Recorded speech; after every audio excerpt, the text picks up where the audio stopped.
Programa Alto Astral no 14. Entrevista.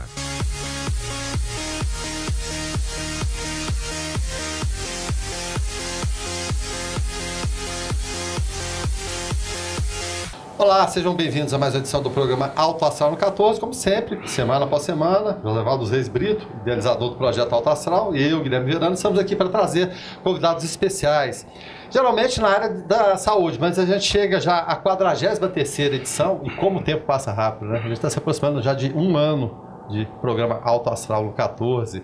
E o convidado dessa semana tem a ver, sem dúvida nenhuma, com a área da saúde, mas também com a área religiosa, né? E o Joséval, como sempre, eu passo a bola para ele apresentar nosso convidado mais do que especial do dia de hoje. Joséval, por favor. Assinantes do 14, mais uma vez, que prazer em estarmos aqui juntos. A proposta nossa é sempre de estar trazendo a boa informação, a melhor informação. E hoje a gente tem o prazer aqui de receber o pastor Eliel Gomes. O pastor Eliel Gomes vem falar de um assunto extremamente importante para nós, de um assunto a que essa cidade cresceu em torno do que nós vamos falar aqui hoje. Então é extremamente importante esse nosso bate-papo de hoje. E sei, assinante do 14, que você vai ficar sabendo de muitas coisas aqui hoje que você não sabia da cidade de Anápolis, da história de uma pessoa que fez história e continua fazendo história aqui na nossa cidade. Pastor Eliel Gomes, seja bem-vindo aqui no nosso Alto Astral. Obrigado, Joséval. Olá, Guilherme e todos que nos assistem. Que honra estar aqui com vocês. Espero que seja um bate-papo bem interessante. Pastor Eliel, o senhor está lá na Associação Educativa Evangélica. Qual que é a função que você tem desempenhado lá para o assinante do 14 entender um pouquinho? Muito bem, a gente trabalha na Associação Educativa Evangélica na capelania. A capelania seria uma espécie de apoio espiritual aos alunos, né, os discentes, aos docentes, professores e também aos funcionários, né? Então a gente tem várias atividades que desempenhamos lá na faculdade junto com outros colegas, no sentido de dar apoio espiritual aos alunos, ao corpo institucional, dia dos pais, dia dos professores, alunos com dificuldades com drogas, com bebida, enfim, toda sorte de apoio é oferecida pela capelania da associação. Verania é muito trabalho, viu? Nossa, porque a associação, nos seus núcleos, Anápolis, Rubiataba, Goianésia, Séries, agora começando em Senador Canedo, Jazinho em Aparecida de Goiânia, nós estamos falando aí daqui um pouquinho, quase 20 mil alunos. Exatamente. Então é um número interessante. Eu fico pensando, Guilherme Verano e assinantes do 14, como que sobra tempo para esse homem organizar um livro? Exatamente, porque a gente sabe, né, o trabalho que dá, né? Ainda mais um personagem tão fascinante, e por mais fascinante e rica que seja a história, mais complicado é também, porque você compilar dados para resumir num livro, muitas vezes não dá. Porque a tentação de todo escritor é o quê? Colocar tudo, né? Não faltar nada. E isso é virtualmente possível, né, pastor? Verdade.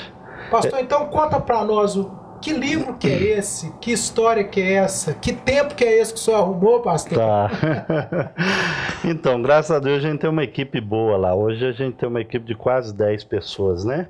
E quando eu fui fazer o meu mestrado, justamente para inteirar mais da universidade, né, desse papel da academia no Brasil, eu fiquei muito interessado em pesquisar o Hospital Evangélico. E no meio dessa pesquisa eu encontrei o livro do Dr. James Funston. Esse é um dado interessante, né? Ele havia escrito o livro em 1972. Qual que é o problema?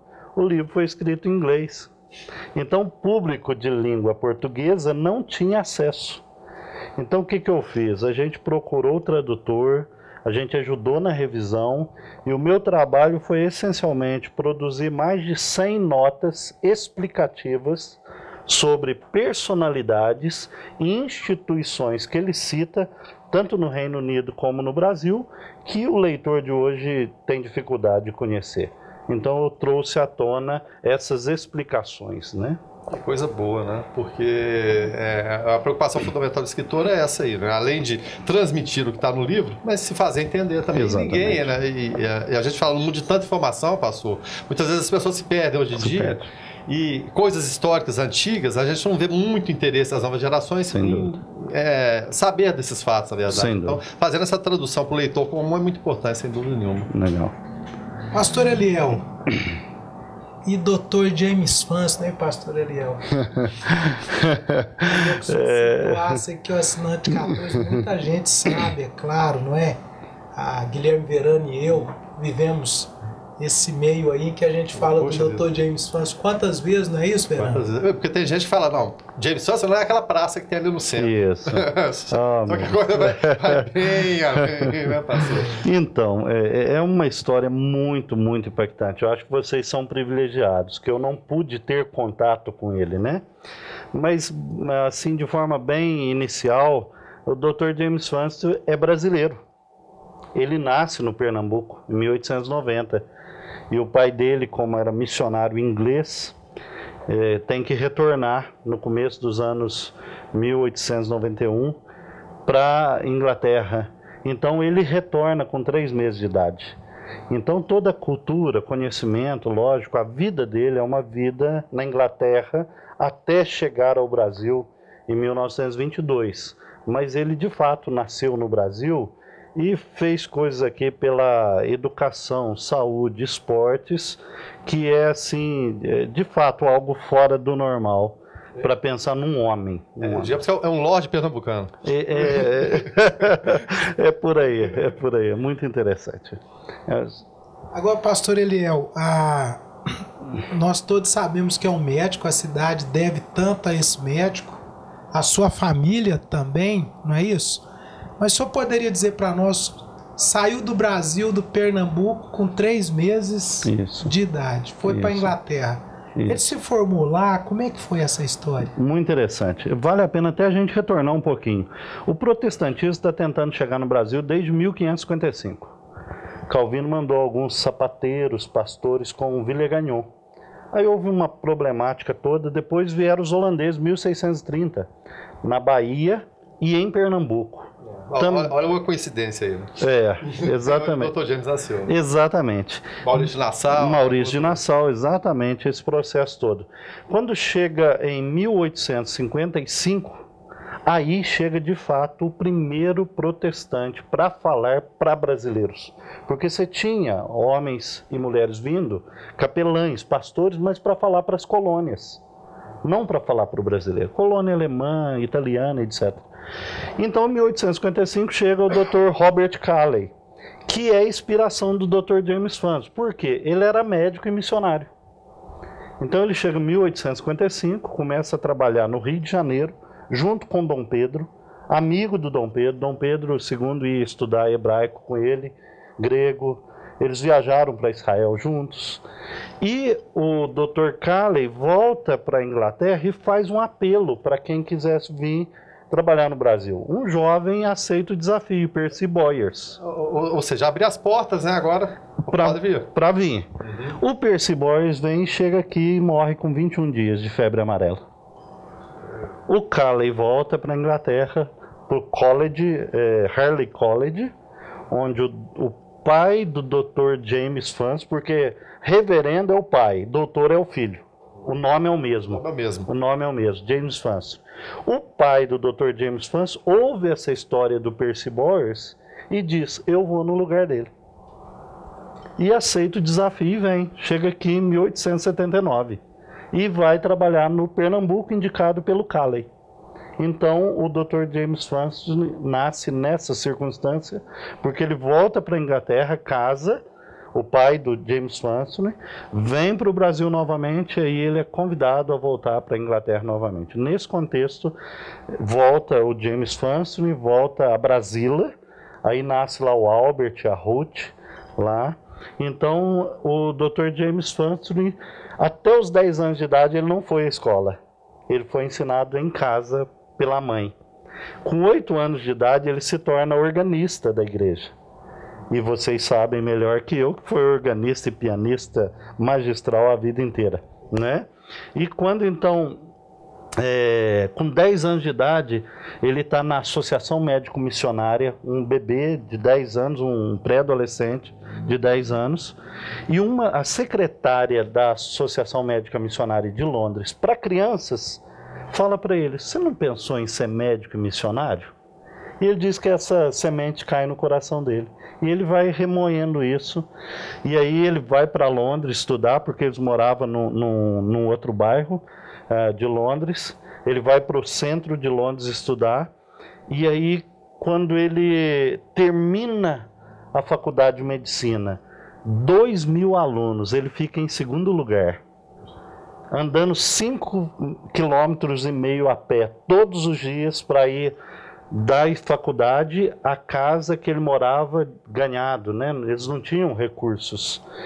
Então, de 2.000 alunos, ele tira em segundo lugar. Por tirar em segundo lugar, eles oferecem um mestrado e um doutorado.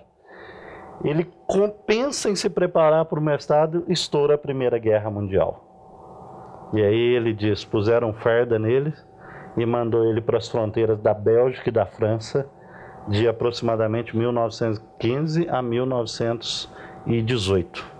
Até o final da guerra mesmo. Até o final da guerra. Em 1919 ele vai para o exército de ocupação na Alemanha e fica lá um ano. E ele retorna então para Londres. Para vocês terem ideia, no livro dele de mais de 130 páginas, ele escreve 4 linhas sobre a guerra. Ele fala: estive na guerra, tal, aquele piquenique de mau humor e tragédia. Esse é o resumo dele da guerra. Aquele piquenique de mau humor e tragédia. Ele volta da guerra então e vai fazer um mestrado. Faz mestrado e doutorado em 2 especialidades. Nós estamos falando de 1920. Você imagina, a Universidade de Londres é a nossa Harvard de hoje, né? A Inglaterra era o centro do mundo, né? Era a referência do mundo. Era o Império Britânico, era a referência. Império Britânico. Onde o sol nunca se punha, né? Não é? É verdade. E para vocês terem ideia, ele ajudava o homem que deu a saúde, o plano de saúde para o Reino Unido, chamado Lord Dawson. Ele era auxiliar dele. Ele foi professor da universidade também. Então ele faz o doutorado dele, termina, fala: estou pronto para ir para o Brasil como missionário. Esse objetivo estava sempre em mente, né? Estava em mente. Só que a gente tem essa, né? Desde os 10 anos de idade. E ele ajunta um dinheiro que ele ganhou na guerra, foi condecorado, etc e tal. Estou pronto para voltar para o Brasil como médico e missionário. Quando ele diz que está pronto, a missão que o enviaria falou assim: não, não, não, não, não. Você vai fazer o preparo teológico. Aí manda ele 2 anos para Glasgow, para fazer o preparo teológico no Instituto Bíblico de Glasgow. Isso já na Escócia, né? Na Escócia, exatamente. E aí ele faz esse preparo, e aí em 1921, 22, o Archibald Chiple, que foi missionário aqui desde 1914, um dos primeiros, está na Inglaterra, fazendo tratamento de saúde com a esposa, para ter bebê também, e conversa com ele sobre Goiás. Você precisa ir para o Centro-Oeste, você precisa ir para o Brasil e tal. Ele casa então com a Daisy, né, carinhosamente chamado como Dona Daisy, em 1922, e no mesmo dia sai em viagem para o Brasil. E aí ele chega aqui no Brasil, no Rio de Janeiro, vai para São Paulo, trabalha no Hospital Samaritano, um hospital também protestante desde 1890, instalado. O pessoal se reúne ali no Mackenzie, que era chamado Colégio Americano, instala esse hospital, ele trabalha como anestesista lá. Detalhe, nasce o filhinho dele, o Stanley, e morre com poucos dias. Nasce por causa da climatização, né, com o Brasil e tudo mais. E nesse período, 22, 23, ele vai para BH. Só tinha 3 escolas de medicina no país. Ele vai para BH para fazer a validação do diploma dele para atuar como médico no Brasil. E aí, nesse processo, ele escreve 3 teses sobre o quinino, a malária, etc. É aprovado, muito bem aprovado, e aí então ele termina a validação dele, vem para Ipameri e Catalão. E ele compra um terreno numa dessas 2 cidades, se eu não me engano, em Catalão. Aí o líder religioso da cidade não deixa passar o terreno no nome dele. Imagina, um protestante aqui, né? Protestante, você imagina. Vai procurar outro lugar, né? E aí, a hora que ele vai passar, não deixa. Estrategicamente, ele já sabia que a estrada de ferro chegaria a Anápolis. Então, ele vem para Anápolis. Chega aqui final de 24, começo de 25. Essa data é difícil de determinar. O fato é que início de 25 ele está aqui, com certeza, né? E aí, Anápolis, nesse contexto, a gente precisa de voltar um tempo, né? Era mais de 2 vezes o tamanho do território de hoje. Não existia Goiânia, não existia Brasília, não existia dezenas de cidades aqui ao redor. Ela não tinha luz elétrica, não tinha rua calçada.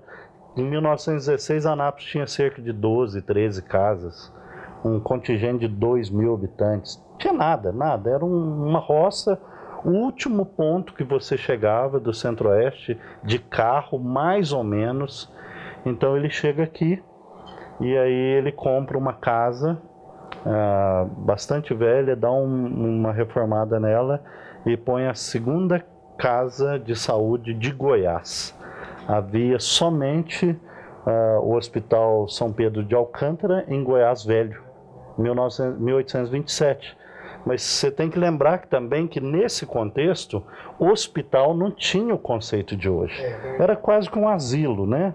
Um lugar onde punha indigentes, etc., tomava uma vacina, mas não tinha de forma alguma o conceito de hospital que nós temos hoje, né? É verdade. Agora, José, a gente sempre fala, né? Que aventura, né? Imagina na situação. E acontece muitos brasileiros saírem hoje para o exterior. Isso. Mas é outra condição, é difícil. Sim. Mas é brincadeira outro de criança mundo. Perto disso aí. Exatamente. Né? E depois a gente vai até falar disso, o papel da dona Deise nisso aí. Sim. Você casar e falar, vamos comigo, vamos embora. Que mulher é essa, né? É o que vai falar, opa, peraí. Senhor, meu marido, o senhor é um louco, não vou não. Mano. Sem dúvida. Então, é uma aventura e tanto. Que essa geração e aquilo que você estava falando no início, não tem a mínima ideia do que era isso aí. Então a gente poder resgatar essa história toda de um visionário, na verdade é essa. Era um visionário, mas isso a gente vai falar no decorrer da entrevista. Mas eu acho que interessante, até já continuando a sua fala aí, era um homem muito à frente de tudo que ele vivia, né? Porque a lógica a lógica dos homens. Sim, talvez fosse ficar na Inglaterra. A racionalidade, né, pastor? Sem dúvida, não sem era, dúvida. Com a inteligência. Podia fazer fortuna. Ele ia fazer fortunas, e não só fortunas, mas fama, né? Também, porque ele já era um professor ali, né? Ele tinha a experiência da guerra, né? Esse é um detalhe interessante. Muitos cristãos, durante as guerras, para não ir para a guerra, para matar pessoas, eles faziam curso na área de saúde. Para ir para a guerra, para salvar pessoas. Olha que gancho fenomenal, né? E ele, então, com seu trabalho, com as suas publicações, ele poderia ser um dos grandes do Império Britânico, sem dúvida alguma. Sem dúvida alguma. Veranianápolis ganhou muito com isso também, não é? Foi uma benção para a cidade de Anápolis. Sem dúvida, sem dúvida. Mudou a história, a trajetória da cidade de Anápolis, não tem dúvida nenhuma de afirmar isso aí. O pastor fala, os últimos relatos aqui, nós estamos falando de 1925. Exatamente. O senhor relata. Exatamente. E a gente já viu o Hospital Evangélico nascendo em 1927. 27. Não é isso? E a Casa de Saúde desde 24. 24. Aí você tem a mesa que ele construiu. Está tá lá no museu, não é? É verdade. Um detalhe que pouca gente sabe, em 1925, ele, o Carlos Pereira Magalhães, Jarba Jaime, essa turma está aqui. E eles, por não ter ainda uma escola, só aquela ideia da alfabetização inicial, eles começam o Instituto de Ciências e Letras. Esse Instituto de Ciências e Letras é passado para a prefeitura, que se torna o normal regional. A prefeitura passa para as irmãs, que é o Colégio Auxílio hoje. Olha aí. Né? Pouca gente... As salesianas estão fazendo 80 anos de Anápolis. Estão comemorando esse ano, 80 anos. Olha que interessante, né? E até são reportagens que você acompanha aqui no canal 14, né? a gente faz essa chamada, inclusive, me permite, inclusive, até citar o ponto, um aluno ainda da primeira turma participou. Então, quem puder assistir na programação do Canal 14, veja que interessante resgatar essa história, né? Sim. Desses missionários, sejam católicos, evangélicos, vieram, fizeram a nossa história. Fizeram a história, sem dúvida. É até assustador, e eu gosto de levantar esse ponto, né? As pessoas acham que a religião e a ciência estão contras, que a religião e a reflexão não tem nada a ver. É a maior loucura do mundo. Isso não tem 50 anos que inventaram essa besteira. Você vai ver os maiores cientistas do mundo eram homens de Deus. Newton, Pascal, Ampère, Voltaire. Você vai pegar esses grandes homens que deram a ciência ao mundo, eram homens de uma fé profunda, de um conhecimento de Deus, assim que a gente não chega nem aos pés deles, né? Porque não estão em contraposição, né? E o Dr. James Francis é o grande exemplo disso, porque você vê, ele funda esse Instituto de Ciências e Letras em 25, 27 funda o hospital, e o hospital é no padrão do Rio de Janeiro, que é a capital. É o primeiro elevador de Goiás, primeiro raio-x do centro-oeste brasileiro, a primeira cirurgia do centro-oeste brasileiro, a primeira padaria de Anápolis, o primeiro açougue de Anápolis, a primeira quadra de tênis de Goiás, o primeiro prédio de 6 andares de Goiás, foi ele que fez. Posso colocar uma vírgula aqui? Eu parei? Sim. Meu avô foi o projetista daquele prédio. Aí. Engenheiro. E na época, meu avô me contando, já há pouco antes de falecer, brincavam com Goiânia, né? Esse nosso edifício está fazendo sombra lá em Goiânia. O pessoal olha preocupado. Aí. Aquela brincadeira ingênua. Isso. De tão alto que ele era, 6 andares, fazia sombra lá em Goiânia. Olha que interessante, né? Aí a primeira quadra de tênis de Goiás.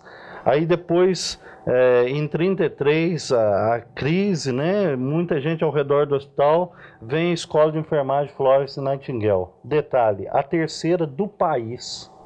Só existia na Neri, no Rio de Janeiro, e no mesmo ano fundaram uma em BH. Mas ela se tornou a terceira escola do país, e daqui ele trouxe para aqui enfermeiras e médicos da Inglaterra, da Escócia, do Canadá, dos Estados Unidos, da Dinamarca e até do Brasil. E você fala, como pode, né? Aí as meninas, aí ele montou a represa, que é a represa que abasteceu Anápolis por muito tempo, e na represa tinha aula de canoagem, natação, mergulho, e estamos falando da década de 30. É onde o Parque Onofre-Pinã. Exatamente. Era a Chácara França. Aí você fala assim, como pode, né? Uma pessoa, lógico, com a sua equipe, etc., né?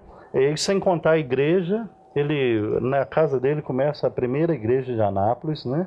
Aí depois ele compra uma venda, ele mesmo tira as prateleiras da venda para fazer os bancos da igreja. E aí, outros detalhes que as pessoas não sabem, o Bernardo Sayão é amigo dele. Então ele vai fazer o prognóstico da saúde da Kang, da Séries. E aí ele manda os primeiros médicos para Séries, médicos e enfermeiras. E a gente sabe que Séries tem uma das melhores qualidades de vida do Brasil. Aí vem o Donald Gordon, médico missionário americano, fica um tempo com ele aqui, vai implantar o Hospital Presbiteriano em Rio Verde. E a Escola de Enfermagem Rio Verde. Ou seja, a leitura serviu de base para... De base, por exemplo, Goiânia. O Newton Widerecker, que foi também um médico missionário aqui, montou a primeira clínica de Goiânia, com o primeiro raio-x de Goiânia.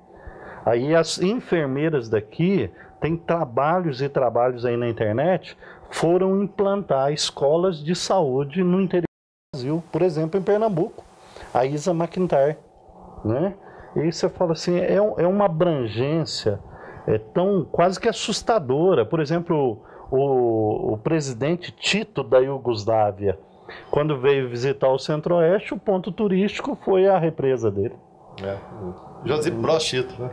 Exatamente. Eu tô bem de memória antiga.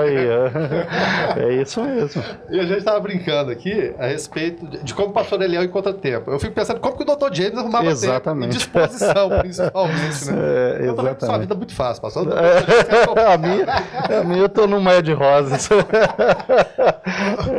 Nós falamos ali do edifício de 6 andares que fazia sombra em Goiânia. Sim. Vou falar, isso ficou na minha memória, assim. Olha Mas aí. você sabe o nome daquele edifício, Guilherme Verano? Ah, rapaz, agora você me pegou, viu, José? Me pegou de calças curtas. Mas nesse programa nosso aqui é para clarear. Exatamente, do 14. Edifício Dona Deise. Dona Deise. Olha aí. Olha aí. E aí Nada mais justo, né? nada mais justo. Eu queria perguntar pro pastor Eliel, qual a importância dessa mulher na vida desse homem? Sim, sem dúvida. Eu não tenho tantos dados, mas o que eu tenho de dados me dá uma leitura assim, muito interessante da pessoa dela, né? Primeiro o tipo quando está Arquibaldo tipo na Inglaterra, ele fala assim, não é possível que essa dama vai para o centro-oeste brasileiro. Uma dama dessa, com condições, com família boa tal. Então esse já é um retrato muito interessante. E aí um segundo retrato muito interessante, em 1942, 41, 42, morrem os pais dela. E eles mandam o dinheiro da herança. O que ela faz com o dinheiro da herança? Doa para um dos primeiros prédios para a construção de escola de Anápolis. Ela doa a herança dela. Eu até brinco, eu dou aula sobre isso, etc, né?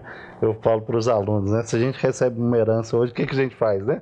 Trocar de carro, viagem. É interessante isso, né? A gente vê na cultura europeia, inglesa, e transferiu muito para os americanos, sabe? Verdade. Tem esse espírito de doação, sem dúvida, de retornar com o que conseguiram ao longo da carreira profissional para faculdades. Exatamente. Por que o Brasil ainda não tem essa visão? Desculpa até sair um pouquinho da pauta, José. Por que o brasileiro é tão reticente em relação a isso? Eu acho que é difícil da gente analisar o todo, mas, por exemplo, essa questão da filantropia é muito forte, né? O meu estudo de doutorado agora, eu trabalho um pouco sobre isso. O espírito filantrópico deles é muito forte e o governo incentiva muito.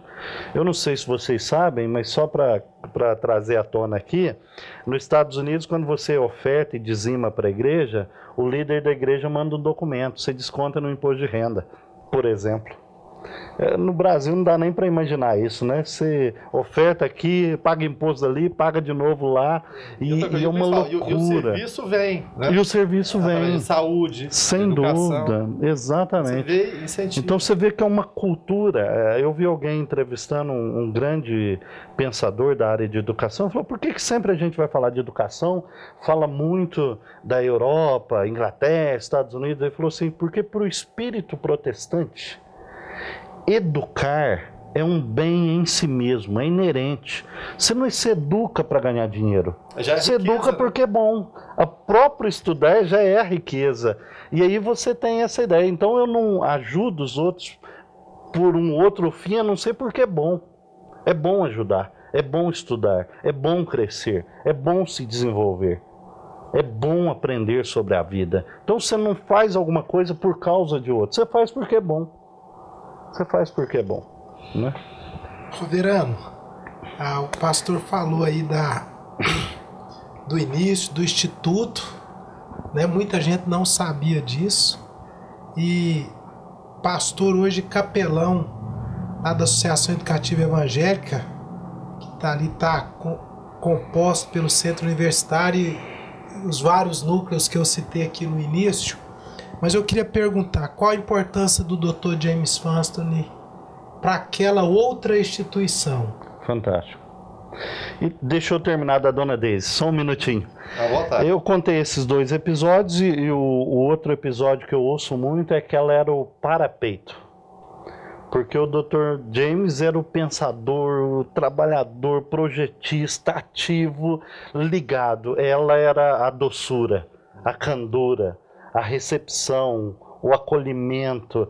Tanto é que no próprio livro ela fala que chegou um momento, ela falou assim, chega, a hora que a gente estiver almoçando, você não fala de hospital. O será que eles mantinham? Bom, nesse momento agora é família, é amigos, e diz que a casa deles era muito cheia, né? Vocês sabem melhor que eu. Portas abertas. Por exemplo, o pessoal de Hollywood, né? Quando vieram para cá, aquela ideia toda de comprar... Era a casa deles, que era a recepção, Mesmo né? por conta da língua, da dificuldade do idioma. Por exemplo, né? Então a dona Deise fazia esse papel, né? Da candura, da doçura, da recepção, o acolhimento. Ela quebrava um pouco essa garra, né? Essa força, essa energia. Ela segurava ali, né? Com essa imagem que eu tenho, apesar de não ter convivido, né? E aí o Dr. James Funston, continuando a história, em 1932, eles começam o Colégio Couto Magalhães. Né? Então foi 32. 27 hospital, 32 já o colégio junto com o Dr. Carlos Pereira Magalhães, um advogado e promotor de justiça, filho do reverendo Carlos Eduardo Pereira, que foi um dos fundadores da IPI. Um detalhe muito interessante sobre essa questão que quem tem fé não pensa, né? O pai dele escreveu 3 livros de gramática. Teve 172 edições o primeiro, 140 o segundo, etc. Tal. Enfim, eles estão aqui, aí ele funda junto com o Dr. James Funston o Colégio Couto Magalhães. Ali em 41 já se torna colégio com mais de 300 alunos. Na década de 40, Segunda Guerra Mundial, o colégio não está muito bem das pernas, e nós já temos aqui o Arthur Wesley Arquibaldi, desde 1938, 36, recebido também pelo Dr. James Funston, ficou na casa do Dr. James Funston, tinha começado o CETESEB, Instituto Bíblico Goiano, em 1938. Tinha trabalhado no Mackenzie como tesoureiro, professor, etc. E aí o pessoal vendo que o colégio está assim, escreve para ele que está de férias nos Estados Unidos, olha, está o colégio aqui, e nós vamos passar para os outros, você não tem interesse? Ele escreve lá no Mackenzie, estou indo para o Centro-Oeste brasileiro e lá vou fundar a Universidade Evangélica de Anápolis. Reúne aí o Dr. Newton Widerecker, Arquibaldi Tipo, Dona Deise, James Funston, Antônio Oliveira Brasil, 9 pessoas aqui protestantes de 5 denominações diferentes e fundam em 1947 a Associação Educativa Evangélica. Agora interessante, José, a questão da fé aí. Porque a proposta que foi o seguinte, temos um colégio falido. Ele não só vou salvar o colégio, mas como vou fundar uma universidade. Uma universidade. Ele não falou não só em salvar o colégio, ele já está com o pensamento lá na frente. Exatamente. À frente do tempo. Claro. Homens à frente do tempo. E aí eles criam pelo menos 3 ou 4 escolas no interior de Goiás, educandário, escola agrícola, para de fato servir a população. E aí, em 1960 vem a primeira faculdade do Centro-Oeste brasileiro, do interior do Centro-Oeste, né? Faculdade de Filosofia Bernardo Sayão. Temos que lembrar que a escola de enfermagem era uma faculdade. Ela foi validada pelo governo estadual em 37 e pelo governo federal em 47. Então ela foi validada como faculdade. Se não considerarmos ela, a Filosofia Bernardo Sayão da associação é a primeira, mas se considerarmos ela, é a segunda, e até a década de 80 só existia a Unievangélica e mais uma faculdade aqui em Anápolis, né? Então ela ficou aí por muitos anos sendo uma das primeiras do interior de Goiás, e como o Joseval já bem colocou aqui, hoje nós ultrapassamos 18 mil alunos, né? E a mão do Dr. James Funston está lá também, tanto no começo do colégio, e como diretor do colégio por muito tempo. Uma grande alavancada do colégio foi quando o Dr. Carlos Pereira teve que retornar para São Paulo e o Dr. James Funston assume. Ele assume e já começa a construir prédio e ampliar o colégio e pôr a moçada para fazer marchas, tocar obra. Isso é muito espírito do José Val. A gente falava até na entrevista passada que o Hospital Evangélico, as obras são permanentes lá, nunca cessam, né? Exatamente. Sempre aperfeiçoando, sempre melhorando. Um detalhe muito interessante, que eu até gostaria de mostrar a foto para vocês, é que na década de 30, a prefeitura quis tirar os leprosos do centro da cidade, né? Era uma política de governo, aquela coisa toda, e aí nessa década, o pessoal saía ali do Hospital Evangélico a cavalo, Dr. James Funston, né? Dona Hattie, mãe do Dr. Joe, nosso querido Dr. Joe, e iam a cavalo lá na igrejinha, dá atendimento a leprosos, a pobres, e aproveitava para falar do amor de Deus. Então você tem aqui, só para vocês terem uma noção, esse local que era basicamente uma barraca, né? Onde eles iam trabalhar. Aí ó, o tipo das casas, né? Casas muito pobres. E aí o que acontece? Essa cabana, essa aqui especialmente, que ele ia dar atendimento, é a Igreja Presbiteriana pioneira hoje. Mesmo? Mesmo. Aí, tá ela aqui, depois, que virou uma clínica, que hoje é a Igreja Presbiteriana pioneira. Ou seja, esses médicos e enfermeiros com alto padrão, melhor formação do mundo, está onde? Nos bairros pobres, atendendo as pessoas carentes, falando do amor de Deus, dando injeção em leprosos, etc, etc. Ou seja, uma medicina de excelência para uma época que era impensável. Hoje em dia já é impensável. Já é impensável. Eu não encontro gente disposta, mesmo pagando bem, de prestar esse tipo de serviço. Imagina naquela época. Sim. Ou seja, a gente tem que pensar isso tudo como um dom divino e a mão de Deus. Sem dúvida, sem dúvida. Pastor Eliel, o título é Aventura Missionária no Brasil. Sim. Esse é o título dele quando ele escreveu. Exatamente, exatamente. E a incrível história do Hospital de Anápolis. Isso. Esse livro traz muita coisa falando do hospital? Sem dúvida. Ele vai contar o fundamento do hospital, vai falar como ele constrói a represa, vai falar como que ele começa a escola de enfermagem. Ele vai colocar aqui o diário das enfermeiras, momento de oração delas, os pedidos pela escola de enfermagem. Até, desculpa, sim. O Clube Arsenal. Sim. O Arsenal era o time pelo qual o Dr. James torcia, né, e trouxe para cá. Tinha o Arsenal aqui também, que era um clube, né, um clube esportivo também. O pessoal jogava futebol, né, fazia as atividades esportivas. Então, essa área do esporte também teve através do Arsenal. Também. Por exemplo, eu não comentei, né, a fundação do Rotary Club. Ele foi um dos fundadores, presidentes por 2 gestões. Ele faz parte da Academia Medicina Goiana, faz parte da Academia Anapolina de Letras, ajudou na fundação do Museu de Anápolis. Então, foi condecorado pelo rei Jorge da Inglaterra, uma das maiores condecorações. Deu uma entrevista para a BBC de Londres, deu uma entrevista na década de 60 para a Times, que ainda hoje é uma das grandes revistas norte-americanas. O Congresso Nacional parou uma sessão para falar da morte dele. Então, foi de fato uma pessoa que marcou o estado de Goiás, né? A gente tem que lembrar que não existia Tocantins, né? Temos que lembrar que vinham pessoas de mais de 1.200 quilômetros para ser atendido aqui.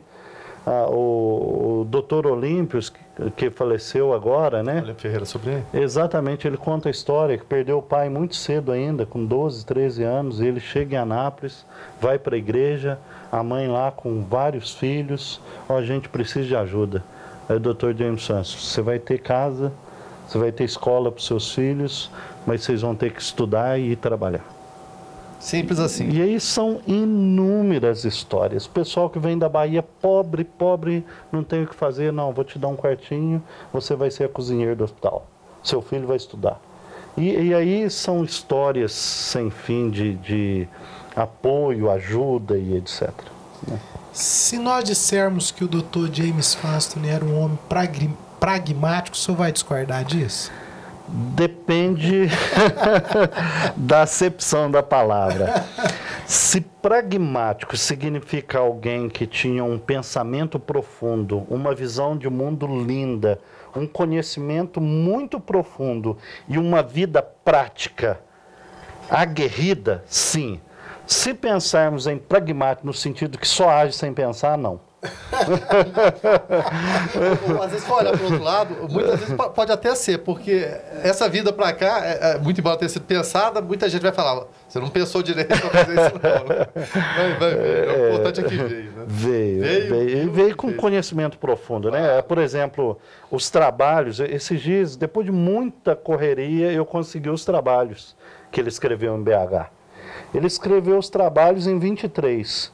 Quase toda a biografia que ele cita é de 22, 21. Que isso? Aí você fala, peraí, Não tinha telefone, não tinha internet. Como teve gente fazer isso? Não é? Então, você vê que era um homem também de uma profundidade intelectual, assim, assustadora, né? Vocês sabem melhor que eu, que diz que ele tinha um local lá que ele só não confeccionava gente, né? O resto tudo ele fazia não é? A própria mesa, a marcenaria, fazer aquela mesa da cirurgia, você pode ter certeza. Diz que ele fazia pequenas caixas, punha na cabeceira das camas para colocar a Bíblia.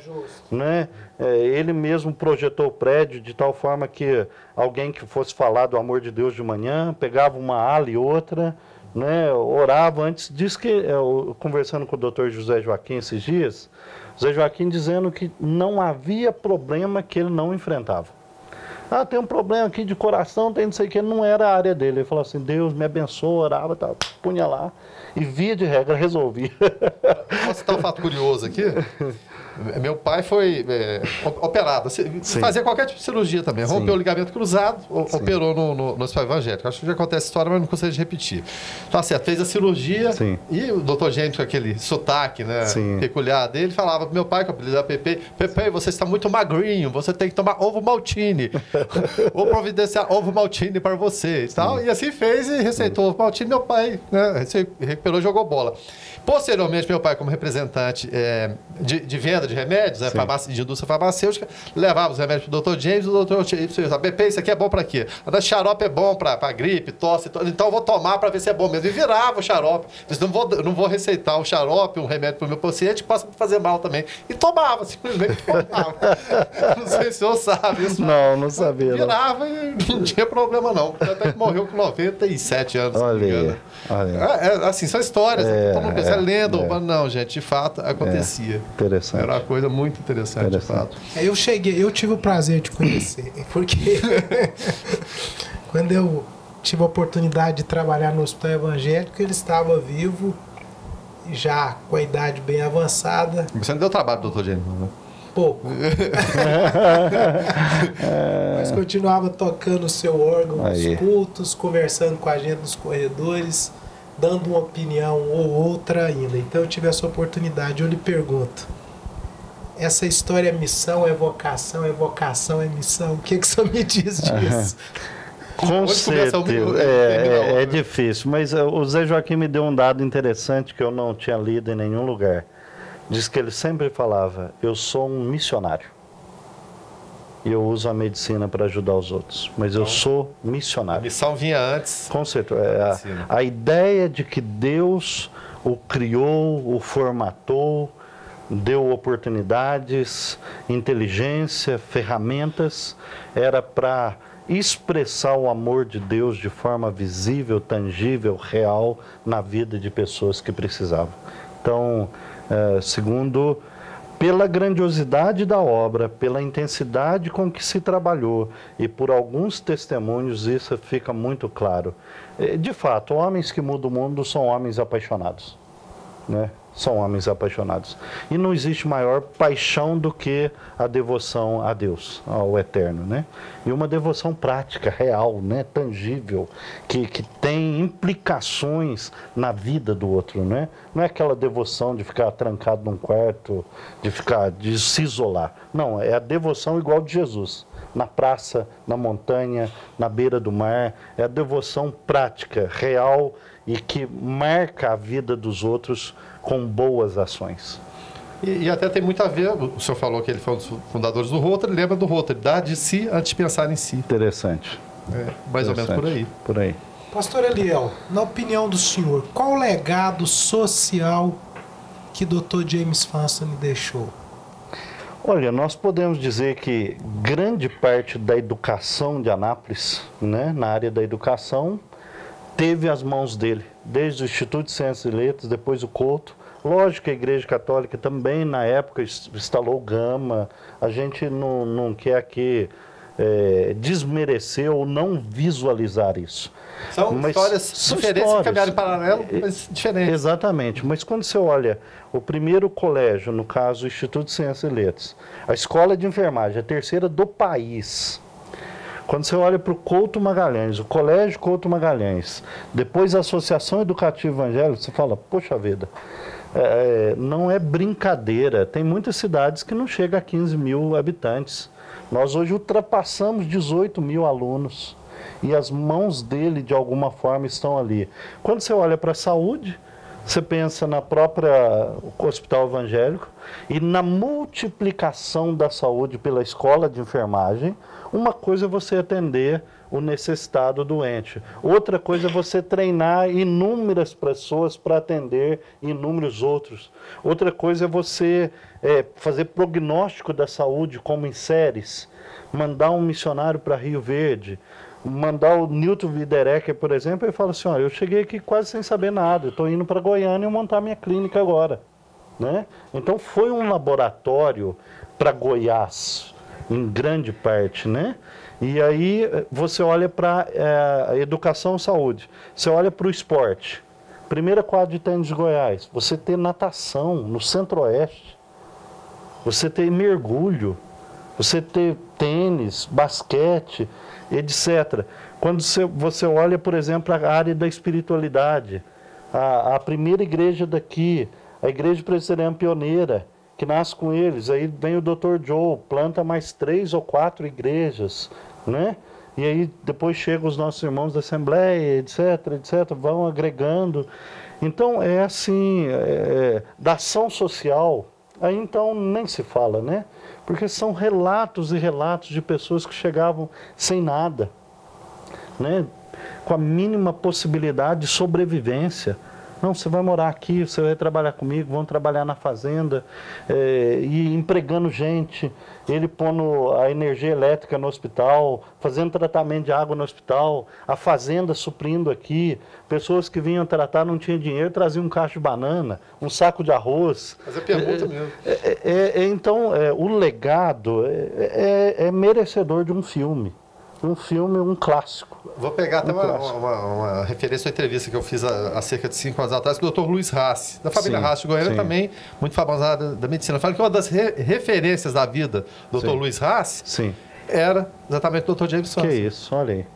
A família eu queria até aproveitar esse momento aqui, se vocês me permitem, e pedir para as pessoas que têm fotos, documentos, dados, cartas, que nos oferecessem, ou no mínimo para tirarmos uma xerox, escanear, porque nós, por esse movimento, nós montamos na Unievangélica um centro de documentação histórica.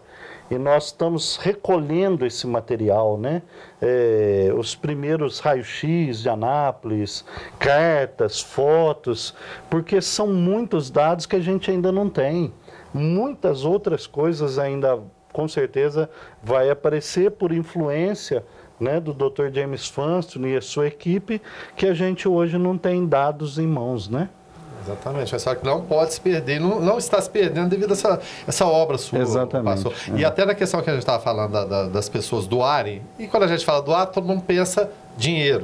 Sim. Mas se você tem material e pode doar para a instituição que vai cuidar dele, vai ficar num quartinho escuro, na família, o neto já não valoriza. Exatamente. Né? Em casa, com certeza, eu tenho alguns recortes de jornais lá de matéria do Hospital Evangélico. Interessante. Eu vou procurar. Coisa boa. Eu gosto de guardar essas coisas bem antigas também. Muito bem. Pastor Léo, os desafios do senhor para organizar esse trabalho? Os desafios... Até suspirou. Acompanhando um pouco de longe. Isso. Os desafios foi justamente de pensar nessa tradução, de procurar ser o mais fiel possível, né? E nesse sentido a gente replicou as mesmas fotos, os mesmos escritos. A linguagem era muito diferente, porque às vezes a tradução literal que você faz hoje, você às vezes não compreende o que era o sentido daquela época. Nós precisamos entender isso, que é um inglês britânico, né? E todo mundo hoje é só inglês americano, e ele escreveu com o olho nos ingleses. Ele queria explicar para os ingleses o que estava acontecendo. Na verdade, ele nem... Muitas pessoas... que deu o livro? Onde está o livro? Ele falava assim, não tem tempo para isso. Como a dona Daisy morre em 71, a irmã dele, a Bard, fala assim, vamos escrever. Mas como? Ela falou, eu faço perguntas, eu vou te provocando. E aí ela foi fazendo perguntas e eu não lembro se é no livro ou alguém que fala que isso foi muito bom para ele lidar com o luto, né? Então, a primeira vez que eu vi essa história, eu fiquei assim, eu tive aquele senso de profunda alegria e profunda tristeza. A alegria de descobrir alguém que amou a Deus e fez tanto. E a tristeza de perguntar por que ninguém ainda trouxe essa obra à tona. Isso me doeu o coração por muito tempo. E aí, apesar de não me sentir capaz, eu falei, eu vou abraçar essa missão, então. Eu vou abraçar essa obra. E aí a gente foi correr atrás de tradutor, foi fazer inúmeras pesquisas, em sites, em livros, para descobrir os personagens que ele cita, que ano que foi, quando nasceu, o que fizeram. Por exemplo, ele cita um tal de um Dr. Dr. Cook, um médico canadense. O médico canadense falou, Dr. James Vance, eles tinham um amigo em comum em São Paulo, falou, eu gostaria muito de pescar no Araguaia, conhecer o rio, tal. Ele falou assim, tudo bem, você vem, mas você vai ter que dar uma temporada de atendimento médico para os outros, para servir a população. Aí depois eu mando uma pessoa para ir passear com você no Araguaia. Como ele era oftalmologista, veio e deu mais de uma semana de atendimento, tal. Então, foi um trabalho assim, de fato foi muito trabalho, eu estou trabalhando desde 2014, 15 nisso. Por outro lado, várias vezes eu entrava à noite com o maior prazer e alegria do mundo, não posso dizer em nenhum momento que foi um peso. Eu quisera eu ter tempo para ficar mexendo só com isso, que é parte também do meu projeto de doutorado, né? Continuar estudando o que fizeram esses médicos e missionários protestantes aqui em Goiás. Tem uma pesquisa aí que é chamada ABC da Filantropia. O que é o ABC da Filantropia? Anápolis, Dr. James Vance, cuidando de leprosos, saúde. Ilha do Bananal, a mãe do Dr. Joe, Dona Hattie, que fundou um hospital, uma escola e cuidava de leprosos. E Catalão, onde nós temos Helena Bernard cuidando de leprosos também na década de 30. Todos eles pioneiros, todos eles basicamente iniciando trabalhos à frente do governo estadual, municipal, federal e ajudando a população e falando do amor de Deus. Verano, o assinante do 14, você que nos acompanha no YouTube, é privilegiado. Porque você está vendo essa entrevista aqui, nos assistindo, e você também já teve a oportunidade de assistir a noite cultural do lançamento do livro. Que nós cobrimos esse evento, não é isso? Então a gente está convidando aqui, primeiro esse programa com o pastor Eliel, que você vai estar vendo, e agora na semana seguinte a cobertura da noite cultural, onde você vai ter oportunidade de ver o pastor Eliel contar um pouco dessa história, também a orquestra da União Evangélica criar e tocar, e o coral do Hospital Evangélico Goiano, mas muita entrevista. Então a gente tem o maior prazer de trazer o pastor Eliel aqui, de fazer a cobertura do evento para mostrar a importância do Dr. James Vance aqui para a nossa cidade, para a nossa comunidade. Isso é muito importante, a gente tinha que deixar isso. Eu quero aproveitar, estreando aqui a nossa caneca Alta Astral, viu, Guilherme? Eu vou passar a mão do pastor Eliel e agradecendo ele imensamente esse momento que o senhor está aqui conosco. Vai estar também conosco na Rádio Imprensa, a nossa 104.9, não é isso? Numa entrevista também ao vivo conosco. E aí você também que acompanha a Rádio Imprensa, que ainda não acompanha, pode estar sintonizado lá o programa Alto Astral, todos os sábados de 9 às 11 da manhã. O pastor Eliel vai estar conosco lá também. Mas muito obrigado. O prazer foi meu, uma honra conhecê-los mais de perto e poder contar essa história tão apaixonante. Muito obrigado mesmo. E como o José Val falou, ela não cabe espaço um programa apenas. Né? É verdade. São vários programas.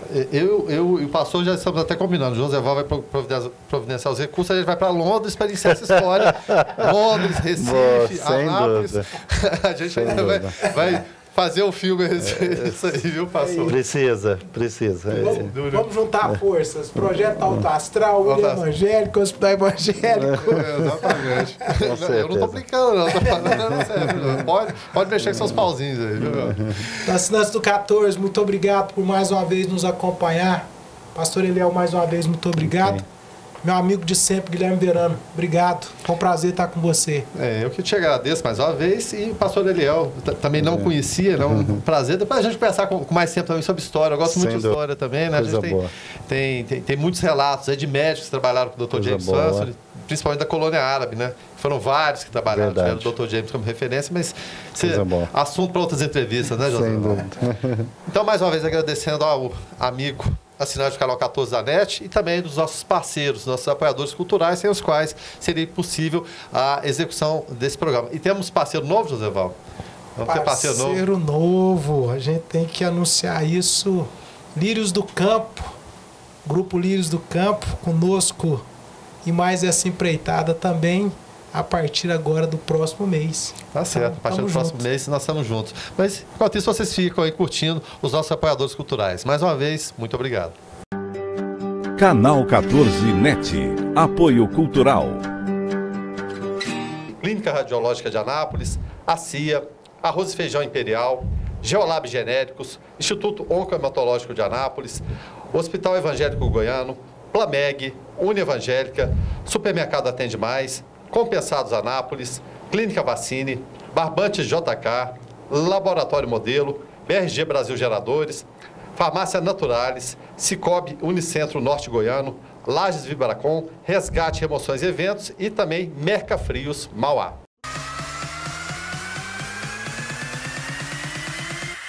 Programa Alto Astral no 14. Entrevista.